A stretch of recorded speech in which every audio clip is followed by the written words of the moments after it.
तो आइए हमारे सभी प्यारे छात्राध्यापक एवं छात्राध्यापिकाओं एवं टेट, सुपर टेट एवं सी टेट की तैयारी कर रहे छात्र एवं छात्राओं के लिए आज के टॉपिक से संबंधित हम आपको सिलेबस के अकॉर्डिंग कल यह जारी किया गया था कि बाल मनोविज्ञान, जिसमें से आपको सबसे पहला पॉइंट आज हम आपको लेके चलेंगे बाल मनोविज्ञान। ठीक है, बाल मनोविज्ञान के अंतर्गत समझेंगे कि यह टॉपिक में आपको बाल मनोविज्ञान पढ़ाया जाता है। हम बात करते हैं कि बाल मनोविज्ञान जब बताया जाएगा, पढ़ेंगे, समझेंगे, जानेंगे, उससे पहले जानें कि इसकी उत्पत्ति कैसे हुई, इसका आविर्भाव कैसा हुआ। इसको जानने के लिए सबसे पहले हम समझेंगे कि मुख्य जिस तरीके से सभी भाषाओं की जननी क्या होती है, संस्कृत होती है। क्या होती है? संस्कृत। जिस तरीके से सभी भाषाओं की जननी संस्कृत होती है, तो संस्कृत से ही सभी भाषाओं का जन्म हुआ है। लेकिन हम बात करते हैं कि बाल मनोविज्ञान का जन्म कैसे हुआ, तो बाल मनोविज्ञान का जन्म जो हुआ वो हुआ आपका दर्शन शास्त्र से। किससे हुआ था? दर्शन शास्त्र से हुआ था। दर्शन शास्त्र की अंग्रेजी होती है फिलॉसफी। दर्शन शास्त्र की अंग्रेजी होती है फिलॉसफी। ठीक है ना। देखेंगे कोई भी व्यक्ति, अगर आप पीएचडी कर रहे हैं इंग्लिश से, मनोविज्ञान से, हिंदी से, गणित से, तो उसके आप देखते होंगे कि बोलते हैं PhD of Hindi, PhD of social, PhD of political. इसका मतलब कि पीएचडी दर्शन का अर्थ ही होता है ज्ञान। जिस सब्जेक्ट में आपको एकदम अधिक से अधिक ज्ञान हो जाता है उसी को हम क्या बोलते हैं? दर्शन कहा जाता है। और उस सब्जेक्ट में, उस ज्ञान में पारंगत होना ही क्या कहलाता है? दर्शन शास्त्र कहलाता है। अब हम बात करते हैं कि दर्शन शास्त्र की जब बात कही गई थी दार्शनिकों के द्वारा, दार्शनिकों ने कहा था कि दर्शन शास्त्र का आविर्भाव करने के लिए सबसे मुख्य बिंदु ये होना चाहिए कि हम समझेंगे कि दर्शन शास्त्र ने किन किन भाषाओं का जन्म दिया। बात करते हैं कि दर्शन शास्त्र ने विभिन्न भाषाओं का जन्म दिया, जिसमें से आपकी एक भाषा निकल के आई, एक विषय निकल के आई, जिसका नाम है मनोविज्ञान। जिसका नाम क्या है? मनोविज्ञान। यहाँ से सवाल बनता है कि सर्वप्रथम दर्शन शास्त्र से मनोविज्ञान शब्द की उत्पत्ति के लिए मनोविज्ञान शब्द की खोज किसने की थी? तो मनोविज्ञान शब्द की खोज की थी रुडोल्फ गोएकल ने। किसने किया था? रुडोल्फ गोएकल। यह एक विदेशी वैज्ञानिक थे, दार्शनिक थे, जिन्होंने रुडोल्फ गोएकल ने बताया कि मनोविज्ञान दर्शन शास्त्र के अंतर होना चाहिए, जिसमें हम अलग अलग विषयों के व्यक्ति के व्यवहार का, आत्मा का, मन का, चेतना का, या अलग अलग व्यक्ति के पूरे गुणों का अध्ययन किया जाना चाहिए। जब यह बात साबित हुई तो कहा गया कि इसको परिभाषित किया जाए। क्या किया जाए? परिभाषित करने की बात आई। तो मनोविज्ञान को परिभाषित करने के लिए आपको पहले समझेंगे कैसे परिभाषित किया गया। जिस तरीके से आप जब एग्ज़ाम दे रहे होते हैं तो देखते हैं एग्ज़ाम में आपके पेपर में दो पार्ट बटा होता है पेज। एक जो होता है वह इंग्लिश में लिखा होता है और इसी का ठीक रूपांतरण किस में लिखा होता है? हिंदी में लिखा होता है। जब इंग्लिश वाला हिंदी में रूपांतरण किया जाएगा तो अगर बाई द वे कहीं हिंदी में मिस्टेक हो जाती है तो उस फाइनल डिसीजन किस पे लिया जाता है? इंग्लिश वाले पे लिया जाता है। क्योंकि हिंदी कंप्यूटर के टंकण में टाइप करते समय गलती हो सकती है, बट इंग्लिश में किसी प्रकार की कोई गलती नहीं होती है। इसी वजह से इंग्लिश वाले को फाइनल मानते हैं। तो मनोविज्ञान को परिभाषित करने के लिए फाइनल डिसीजन लिया गया कि मनोविज्ञान शब्द की अंग्रेजी क्या होती है? साइकोलॉजी। क्या होती है? साइकोलॉजी। स्टार्टिंग पी से होता है, इसे हम पी साइलेंट होता है, इसीलिए हम इसे साइकोलॉजी पढ़ते हैं। यह अंग्रेजी के रूल के अकॉर्डिंग बहुत से ऐसे साइलेंट वर्ड होते हैं जिसके अकॉर्डिंग पढ़ा जाता है। साइकोलॉजी को दो भाग में तोड़ा गया। एक का अर्थ बताया गया साइकी, दूसरे का अर्थ बताया गया लोगस। क्या अर्थ बताया गया था? लोगस। अब देखेंगे साइकी का अर्थ बताया गया था। साइकी का अर्थ ये बताया गया कि साइकी का अर्थ होता है आत्मा और लोगस का मतलब होता है, ठीक है, आत्मा का। लोगस का मतलब हो जाएगा, कहीं कहीं पढ़ेंगे तो लिखा होगा विज्ञान और किसी जगह पढ़ेंगे तो अध्ययन करना। क्या होता है? अध्ययन करना। मतलब कि साइकी प्लस लोगस, आत्मा का विज्ञान या अध्ययन करना ही क्या है? मनोविज्ञान है। अब सवाल बनता है यह बात कही किसने? यहाँ से सवाल आप समझेंगे। यहाँ देखिए 16वीं शताब्दी में, किसमें? 16वीं शताब्दी में मनोविज्ञान को परिभाषित करते हुए सर्वप्रथम पहले दार्शनिक अरस्तु, कौन आए? अरस्तु ने मनोविज्ञान को, साइकोलॉजी को दो भाग में तोड़े। कभी कभी आपके एग्जाम में पूछता है कि साइकी प्लस लोगस किस भाषा का शब्द है? तो साइकी प्लस लोगस ग्रीक भाषा का शब्द है। किस भाषा का शब्द है? ग्रीक भाषा का शब्द है। ग्रीक भाषा, अरस्तु ने बताया कि साइकी आत्मा, लोगस माने विज्ञान या अध्ययन करना, मतलब पहला टॉपिक सामने निकल के आया कि आत्मा का अध्ययन करना या विज्ञान ही क्या है? मनोविज्ञान है। सर्वप्रथम अरस्तु ने 16वीं शताब्दी में इसको परिभाषित किया था। अब हम बात करेंगे कि जब 16वीं शताब्दी में परिभाषित किया गया, यह प्रत्यय चला, दार्शनिकों ने आए, सबकी बात मानी गई, लेकिन कहा गया कि अगर आत्मा का अध्ययन करना है तो इसको हमें विस्तृत अध्ययन करना पड़ेगा। विस्तृत अध्ययन करने की जब बात कही गई, कहा गया कि आत्मा को कौन देखा है, कौन महसूस किया है, आत्मा कैसी होती है, तभी तो उसका स्वरूप कैसा होता है। कहा गया कि आत्मा के द्वारा ही व्यक्ति जो होता है वो बोलता है, सुनता है, जीता है। कहा गया चलिए ठीक है, किसी एक वृद्ध व्यक्ति को किसी जार में बंद कर दिया गया जो मरने की कगार पे था। कहा गया कि जब ये व्यक्ति मरेगा उस शीशे में से उसकी आत्मा दिख जाएगी, हम लोग उसका अध्ययन कर लेंगे। जब वो व्यक्ति मरा तो शीशा चटक गया, कहीं से शीशा ब्रेक हो गया, टूट गया, आत्मा निकल गई ऐसे, लेकिन देख नहीं कोई पाया। तो जब किसी भी वस्तु को, किसी दृश्य को, किसी पॉइंट को, किसी बिंदु को जब हम प्रत्यक्ष रूप से ना देख सकते हैं ना महसूस कर सकते हैं, इसीलिए उसका अध्ययन करना संभव नहीं रहा। जब अध्ययन करना संभव नहीं रहा, इसीलिए आत्मा का अध्ययन विज्ञान करने की पहली परिभाषित की है शब्द को बाद के जितने भी मनोवैज्ञानिक थे, दार्शनिक थे, सबने क्या मान लिया? गलत कह के ये जो कह लीजिए कि सब लोग क्या मान लिए? अमान्य मान लिए। जब अमान्य मान लिया गया तो कहा गया कि फिर इसको परिभाषित किया जाए। जब यह रूप ले लिया है, इसको परिभाषित किया जाए। परिभाषित करने की बात जब चली तब 17वीं शताब्दी, किस शताब्दी में? 17वीं शताब्दी आई। 17वीं शताब्दी में अरस्तु की बजाय अब कौन आ गए साहब? अब आ गए आपके पंपानोजी। कौन आ गए? पंपानोजी। समझेंगे? पंपानोजी ने कहा किस शताब्दी में? 17वीं शताब्दी में, कि मनोविज्ञान आत्मा का न अध्ययन करके, कहा गया इन्होंने कि मन, कहीं कहीं पुस्तकों में आप देखेंगे तो लिखा होता है मस्तिष्क।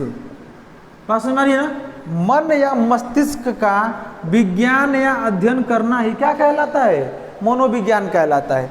जब मन या मस्तिष्क की बात कही गई, बहुत से मनोवैज्ञानिकों, दार्शनिकों ने कहा यह बात सत्य है। ठीक है, इस पर अध्ययन चला कई सालों तक। जब अध्ययन किया गया तो कहा गया कि मन भी स्थिर नहीं रह रहा है। जैसे अगर आप कोई सो जाते हैं, सोने के बाद भी आप सपना देखते हैं, किसी दृश्य को देखते हैं, अचानक से उठकर बैठ जाते हैं, इसका मतलब आपका मन क्या है? चंचल है, चल रहा है, सोच रहा है। इसका मतलब कि जब किसी वस्तु को, किसी व्यक्ति को, किसी दृश्य को, किसी पंक्ति को, किसी सोच को स्थिर नहीं किया जा सकता है तो उसका अध्ययन भी नहीं किया जा सकता है।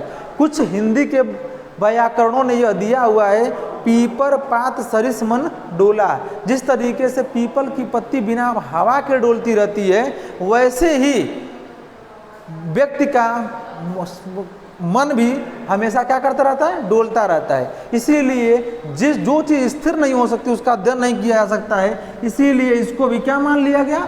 अमान्य साबित कर दिया गया। क्या साबित किया गया? अमान्य साबित किया गया। अब बात करते हैं, ठीक है, अब बात करेंगे कि जब 17वीं के बाद अगली शताब्दी कौन सी आई? 18वीं शताब्दी। कौन शताब्दी? 18वीं शताब्दी। 18वीं शताब्दी में पंपानोजी साहब की बात जब गलत मान ली गई, तब कौन आ गए? देखेंगे कौन आ गए? William James. कौन आए? William James.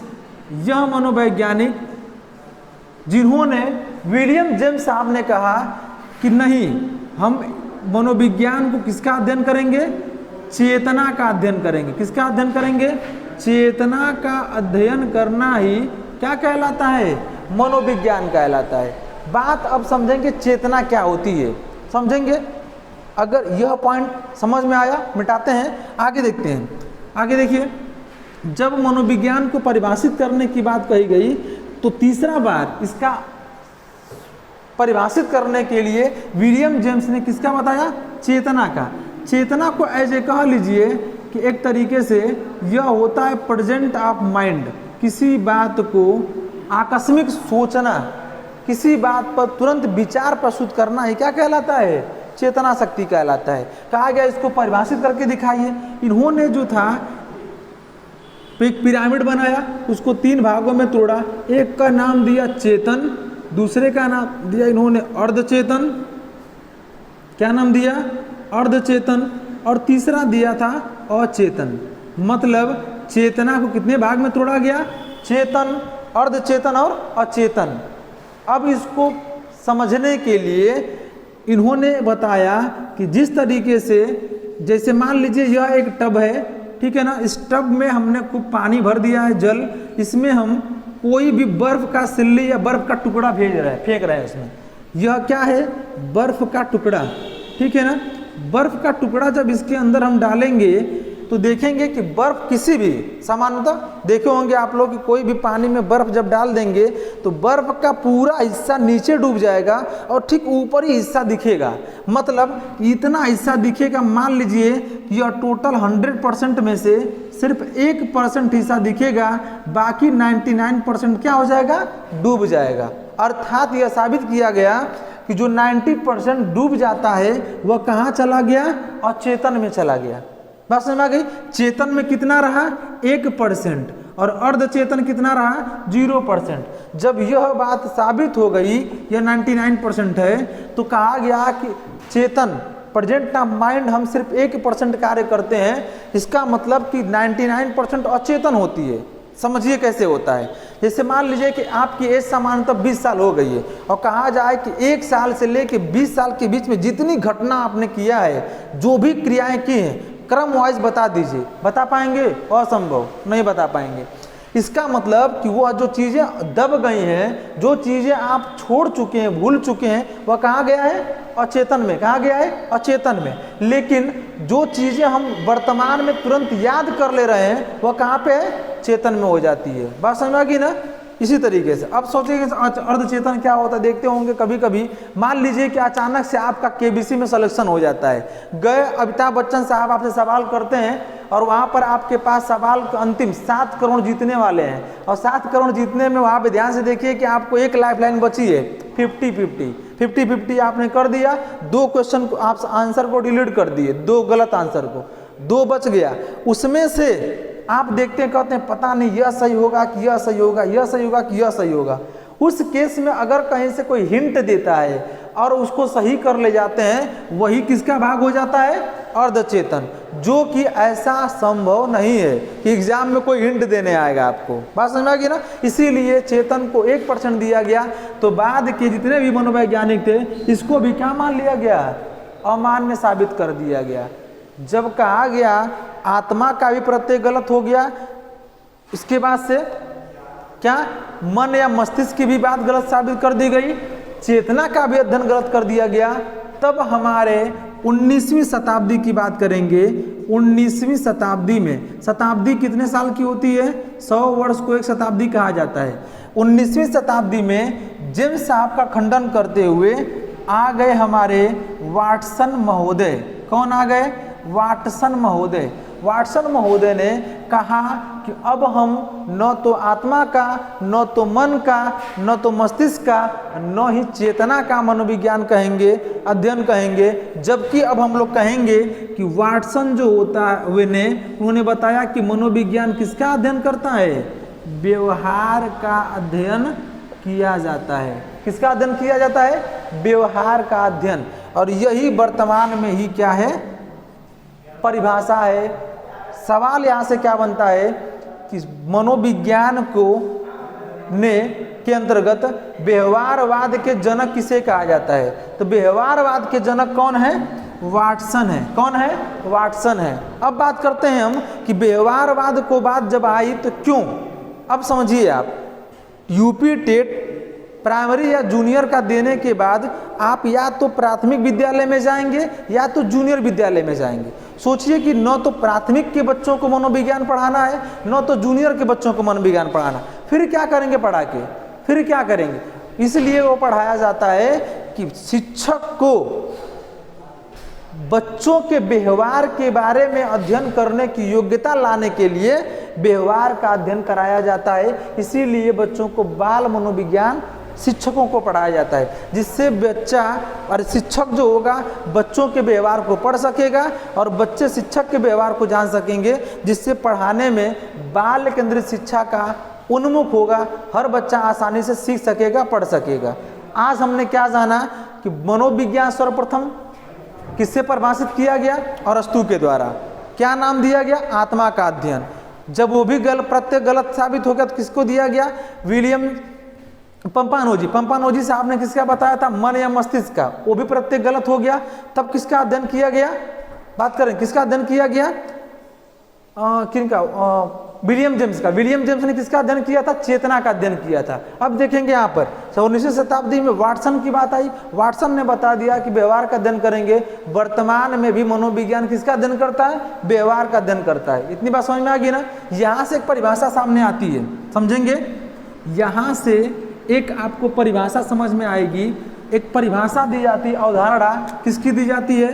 वुडवर्थ साहब की। किसकी दी जाती है? वुडवर्थ के अनुसार। यह आपके एग्जाम में पूछा जाता है कि वुडवर्थ के अनुसार क्या परिभाषा है। वुडवर्थ के अनुसार परिभाषा क्या है कि मनोविज्ञान, देखेंगे क्या है? मनोविज्ञान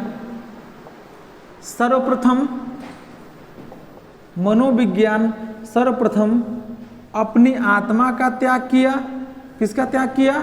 अपनी आत्मा का त्याग किया। फिर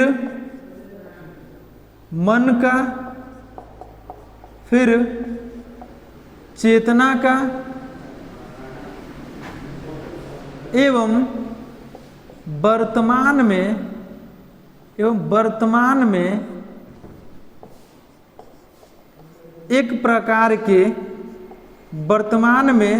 एक प्रकार के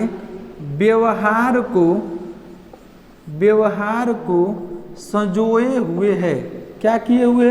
संजोए हुए है। समझेंगे? यह अवधारणा आपके एग्जाम में पूछी जाती है कि वुडवर्थ ने मनोविज्ञान के बदलते हुए अर्थ को किसने परिभाषित किया था? वुडवर्थ ने। क्या परिभाषा दी गई थी? मनोविज्ञान सर्वप्रथम अपनी आत्मा का त्याग किया, फिर मन का, फिर चेतना का, एवं वर्तमान में एक प्रकार के व्यवहार को संजोए हुए, व्यवहार को लिए हुए। अर्थात इससे साबित होता है कि मनोविज्ञान वर्तमान में किसका अध्ययन करता है? व्यवहारों का। इसीलिए एक आपका स्टार पॉइंट याद कर जाइएगा सब लोग। 1 नंबर का सवाल आपके एग्जाम में पूछता है और हर बार यह अक्सर आ जाता है कि व्यवहारवाद के जनक कौन है? किसके जनक? व्यवहारवाद के जनक। व्यवहारवाद के जनक की बात करेंगे तो कौन है? वाटसन महोदय। कौन है? वाटसन। पूरा नाम की बात करेंगे, पूरा नाम लिख देते हैं, हो जाएगा जेबी। कौन? जेबी वाटसन। किसने? जेबी वाटसन ने। वैसे आपके एग्जाम में अगर पूरा नहीं याद आता है तो वाटसन बोलेंगे तभी समझ में आ जाएगा। मतलब कि व्यवहारवाद के जनक कौन है? जेबी वाटसन। मतलब मनोविज्ञान को बदलते हुए अर्थ को परिभाषित करने के लिए किसने काम किया था? वुडवर्थ साहब ने किया था। बात समझ में आ गई ना? यह था मनोविज्ञान की पूरी अवधारणा। इससे हमें क्या पता चला कि बाल मनोविज्ञान शुरू में नहीं आया क्या?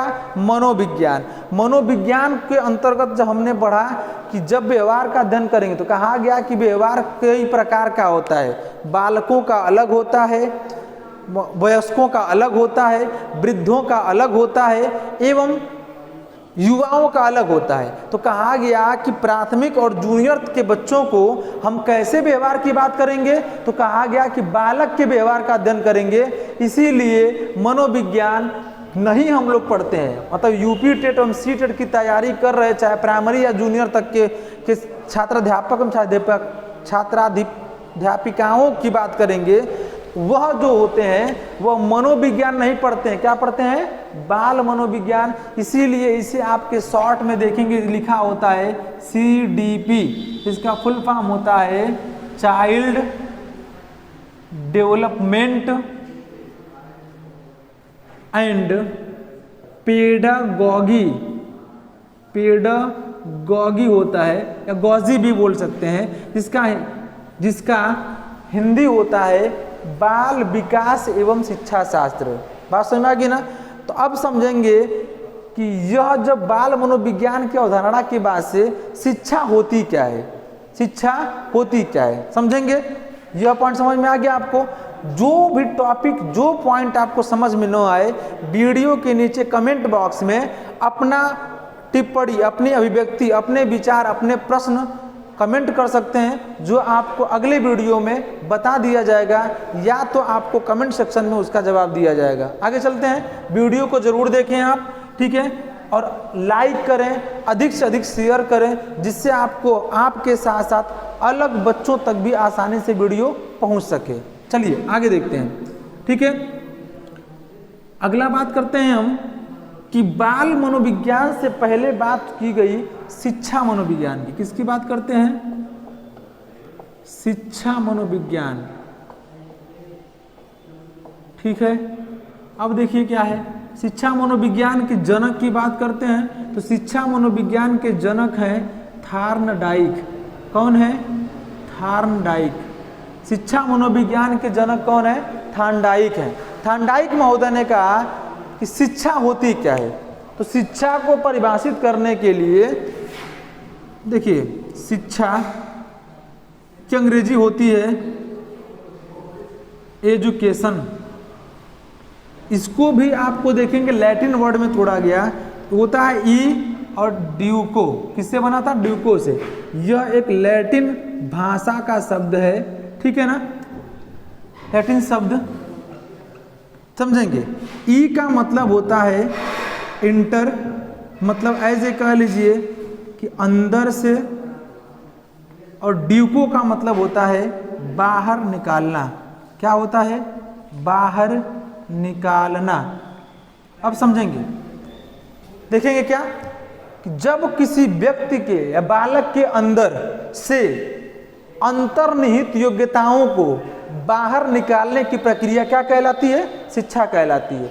कभी आपने सुना है डायलॉग कि अरे कोई भी अपने माँ के पेट से नहीं सीख के आता है, यही सब सीखता है। मतलब कि बस हम वहाँ से भाषा को, वहाँ के व्यवहार को, वहाँ पे स्वर तंत्रिकाओं का प्रयोग होता है। हम जब आते हैं तो लोगों के परस्पर संबंध से हम सीखते हैं। तो हमारे अंदर जो क्वालिटी होती है, जो योग्यता होती है, उसी को बाहर निकालने की प्रक्रिया क्या कहलाती है? शिक्षा कहलाती है। शिक्षा जब कोई व्यक्ति ग्रहण कर लेता है तो उसके व्यवहार में क्या होने लगता है? परिवर्तन। समझें कैसे परिवर्तन होता है। जैसे मान लीजिए आपके गांव में आपके साथ में दो कोई है व्यक्ति, एक पढ़ा लिखा और एक अनपढ़ व्यक्ति है। कोई काम गलती कर दिया, कोई गलत शब्द बोलता, आप शब्द बोल देता है, गलत कोई कृत्य कर देता है। अगर पढ़ा लिखा व्यक्ति करता तो क्या कहा जाता है? अरे तू तो पढ़ल लिखल है, तू कितना ऐसा करल चाहत रहा, ऐसा बोला जाता है। लेकिन जो अनपढ़ व्यक्ति होता है, गलत काम कर तभी कहा जाता है जाए दा, छोड़ दो, गलती है, वो ना पढ़े लिखल है, बकलोल है, ऐसा बोल दिया जाता कि नहीं? मतलब कि पढ़े लिखे व्यक्ति के अंदर व्यवहार में क्या दिखा जाता है? परिवर्तन होता है। देखे होंगे हाई स्कूल तक बच्चा पढ़ता है तो कहा जाता है क्या कहा जाता है? हाई स्कूल तक बच्चा पढ़ता है, कहते हैं अरे ज़्यादा बचपन अवस्था है। लेकिन जैसे ही आप इंटर में आते हैं, बीए में जाते हैं, तो तुरंत आप बचपन से किधर संचरण करते हैं? युवावस्था की तरफ। और जब करते हैं तो कोई गलती करते हैं तो कहा जाता है कि आप बड़े हो गए, ऐसा काम करना नहीं चाहिए। समझेंगे अब। तो जब शिक्षा मनोविज्ञान की बात करते हैं तो शिक्षा को परिभाषित कैसे करेंगे? हमने बता दिया, अंदर से कोई चीज़, जब व्यक्ति के अंदर छिपी योग्यताओं को बाहर निकालने की प्रक्रिया क्या कहलाती है? शिक्षा कहलाती है। अब समझेंगे क्या है शिक्षा। जब कोई व्यक्ति ग्रहण करता है तो तुरंत उसके व्यवहार में क्या पाया जाता है? जब कोई व्यक्ति शिक्षा ग्रहण करता है तो उसके व्यवहार में क्या पाया जाता है? परिवर्तन। क्या पाया जाता है? परिवर्तन। अब समझेंगे दूसरी पॉइंट, जब किसी व्यक्ति के व्यवहार में परिवर्तन पाया जाता है, उसी व्यवहार का हम क्या करते हैं? उसी व्यवहार का समझेंगे, उसी व्यवहार का क्या किया जाता है? अध्ययन कराया जाता है। यहाँ से एक परिभाषा आपके एग्जाम में पूछी जाती है कि व्यवहार के फलस्वरूप व्यवहार में हुए परिवर्तन का अध्ययन ही क्या कहलाता है? शिक्षा कहलाता है। किसने दिया है? थॉर्नडाइक महोदय ने। थॉर्नडाइक महोदय कहते हैं कि व्यवहार के फलस्वरूप व्यवहार में हुए परिवर्तन का अध्ययन करना ही क्या कहलाता है? शिक्षा कहलाता है। बात समझ में आ गई ना? अब शिक्षा जो होता है, व्यवहार कैसे? एक छोटा बच्चा होता है, एकदम बिल्कुल गोद में है, 2 महीने का 3 महीने का बच्चा, उसे बच्चे को पता होता है कि जब मुझे भूख लगेगी तो मैं रोऊंगा तब मुझे भोजन मिलेगा। ऐसी धीरे धीरे जब बच्चा बड़ा होता है तो उसके अंदर किसका विकास होता है? भाषा का विकास होता है। अब बच्चा रोता नहीं है, वह बोलता है मुझे रोटी चाहिए, मुझे पानी चाहिए, मुझे नमकीन चाहिए, मुझे बिस्किट चाहिए। इसका मतलब कि धीरे धीरे उसके व्यवहार में क्या दिख रहा है? क्या दिख रहा है? परिवर्तन। और जब परिवर्तन दिखे उसके व्यवहार का क्या किया जा रहा है? अध्ययन। तब पता लगता है कि हाँ धीरे धीरे बड़ा हो रहा है, इसके व्यवहार में क्या मिल रहा है? अंतर मिल रहा है। मतलब आज हमने कुल 4 पॉइंट पढ़ा। पहला हमने पढ़ा मनोविज्ञान की उत्पत्ति कहाँ से हुई, मनोविज्ञान को किसने परिभाषित किया था, वर्तमान में मनोविज्ञान किसका अध्ययन करता है, एवं मनोविज्ञान को किस दृष्टिकोण के आधार पर देखते हैं? शिक्षा मनोविज्ञान के। और शिक्षा मनोविज्ञान के जनक कौन है? थॉर्नडाइक, जिसको हम शिक्षा को परिभाषित कैसे किया था? व्यवहार के फलस्वरूप व्यवहार में हुए परिवर्तन को अध्ययन करना ही क्या कहलाता है? शिक्षा कहलाता है। बात समझ में आ गई ना? आज के वीडियो में हमने मनोविज्ञान की उत्पत्ति के बारे में पढ़ा। अगले वीडियो में हम जानेंगे कि बाल मनोविज्ञान क्या होता है, कैसे उसकी वृद्धि होती है और उसके अंतर्गत कैसा टॉपिक होगा। अगर मेरा पढ़ाया आपको बेहतर लगता है, कोई भी समस्या आपको आती है, कोई भी समस्या समाधान चाहते हैं, तो आप कमेंट सेक्शन में कमेंट करके ज़रूर बताएं, प्रेरित करें और शेयर करें जिससे अलग लोगों तक पहुंच सके। आज के लिए इतना ही, धन्यवाद।